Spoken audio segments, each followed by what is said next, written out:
World Health Organization has announced that the number of weekly reported cases of COVID-19 has fallen by almost half so far this year.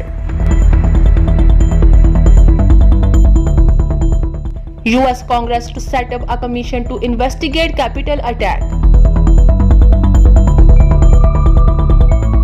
In Congo, at least 60 people have died and hundreds are missing after an overloaded boat capsized in a river. UN warns Myanmar against harsh response to protesters.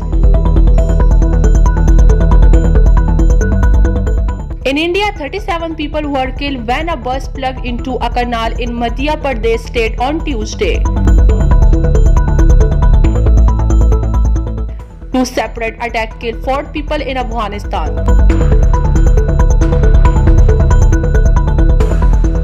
NATO says it will not withdraw troops from Afghanistan before the time is right.